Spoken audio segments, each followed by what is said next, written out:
Europe Matin, Julien Pierce sur Europe 1.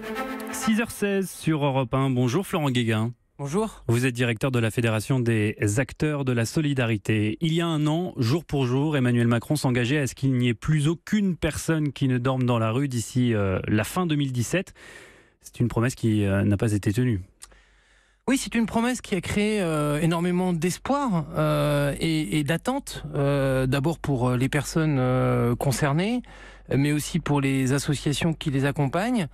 Or, même s'il y a eu quelques mesures positives qui ont été prises sur cette année, notamment une mobilisation très forte des services de l'État et des associations pour ouvrir des places cet hiver, on observe aujourd'hui que globalement, la situation des sans-abri ne s'est pas améliorée, leur nombre n'a pas diminué, et on observe même cet été en particulier une dégradation de la situation des personnes et des familles qui sont à la rue. Pourquoi ?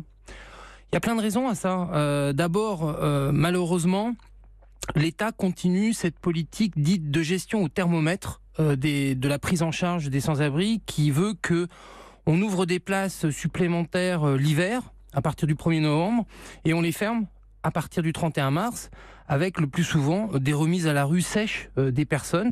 Et donc, depuis le 31 mars, on observe une augmentation du nombre de personnes à la rue ou de campements indignes, souvent avec des familles et des enfants.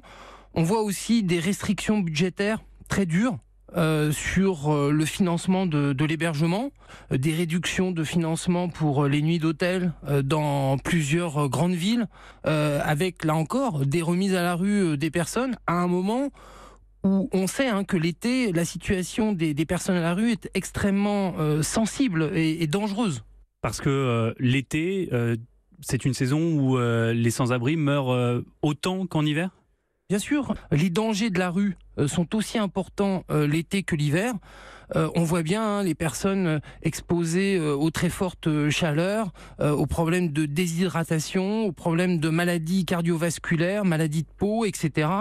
Bref, la demande d'hébergement et de prise en charge, elle est la même toute l'année. Et donc, cette politique de réduction des moyens finalement de l'hébergement à partir de l'été, c'est une politique à la fois inefficace et dangereuse pour les personnes concernées. Les personnes sans abri dont vous parlez, ce sont qui exactement ? Ce sont des sans domicile fixe français, ce sont des migrants, ce sont des demandeurs d'asile. On parle de qui là ?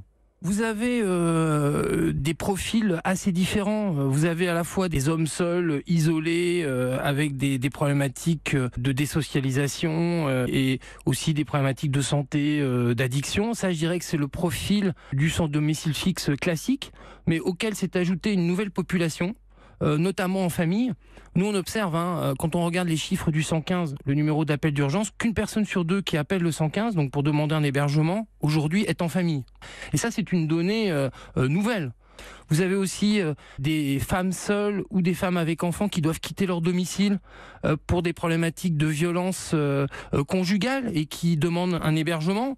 Bref, vous avez un mélange de populations, à la fois les grands précaires classiques, auxquels s'ajoute un public en famille qui est soit issu, je dirais, de la crise migratoire, et sont souvent des familles qui devraient être prises en charge au titre de l'asile, et là aussi, faute de place, faute de capacité d'accueil, qui appellent le 115. Et puis vous avez aussi des familles, des ménages victimes de la crise économique, les expulsions locatives qui n'ont, par exemple, cessé d'augmenter depuis 10 ans. Donc c'est un mixte et qui rend une situation qui est clairement explosive et clairement scandaleuse dans la France de 2018. Combien de places d'hébergement d'urgence ont été fermées concrètement depuis la fin de l'hiver ? C'est simple. Faute de budget. L'État a ouvert 15 000 places d'hébergement en plus cet hiver, au mois de décembre. Et en a fermé 10 000. Ça veut dire qu'il en a pérennisé seulement 5 000. D'ailleurs, à la demande des associations qui avaient, dès le mois de mars, tiré déjà la sonnette d'alarme en disant on ne peut pas remettre des milliers de personnes dehors et attendre l'hiver prochain pour les héberger à nouveau. Si le président de la République veut atteindre son objectif, qui est un objectif, encore une fois, positif, nous on y croit, mais il faut faire autrement. Faire autrement, ça veut dire quoi ? Ça veut dire réquisitionner les quelques logements vacants. On en compte 3 millions selon les estimations. C'est ça que le gouvernement doit faire en ce moment, alors qu'il y a des températures qui frôlent les 40 degrés ? Il y a beaucoup de choses à faire. D'abord, effectivement, il faut une mobilisation générale de l'État, mais aussi des collectivités locales pour mobiliser le foncier disponible. Des bâtiments vides, il y en a beaucoup. Des logements vides, il y en a beaucoup. Mobiliser les bailleurs sociaux aussi, puisqu'on sait qu'il y a de la vacance dans le parc social, pour héberger ou pour loger les personnes. Et puis, il faut aussi une grande politique de production de logements réellement accessibles aux plus pauvres. Parce qu'aujourd'hui, la production des logements sociaux accessible par exemple à des personnes qui vivent avec le RSA est en panne. Il y a environ le rythme annuel, c'est 30 000 logements très sociaux qui sont produits chaque année. Nous considérons qu'il en faudrait 60 000 pour qu'on puisse sur plusieurs années, parce que ça ne peut pas être immédiat, éradiquer le sans-abrisme. Mais il faut une volonté politique, il faut aussi quelques moyens budgétaires et pour l'instant on les a pas. Quand vous entendez la ministre des Solidarités et de la Santé, Agnès Buzyn, qui appelle à un mouvement, je cite, de solidarité collective, vous réagissez comment ? Ça suffit pas. Bien sûr qu'il faut une solidarité collective et d'ailleurs on observe qu'à l'occasion du plan canicule, il y a un renforcement notamment de l'action des associations pour distribuer de l'eau, pour faire de la prévention sanitaire, pour informer les personnes des lieux où il y a des fontaines, où elles peuvent se laver. Donc ces dispositifs sont très importants.